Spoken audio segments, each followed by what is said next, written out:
ঘরের কোণেই একটা ছোট্ট জানালা আছে। অনেকেই বলে আলো কম ঢোকে, কিন্তু আমি বলি এই জানালাটা আমার একমাত্র মুক্তির পথ। ওর ফাঁক দিয়ে প্রতিদিন সকালটা ঢোকে, সেই রোদ, সেই পাখির ডাক, আর কখনো কখনো অকারণ হাওয়া। বৃষ্টি হলে জানালায় টুপটাপ আওয়াজ পড়ে, মনটা তখন গানের লাইন খোঁজে।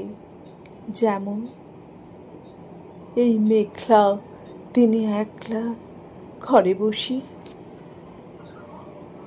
এই ছোট্ট জানালা আমাকে বাইরের পৃথিবী দেখায় আর শেখায় বাঁচতে হলে দরজা দরকার নেই, একটা জানালাই অনেক অনেক।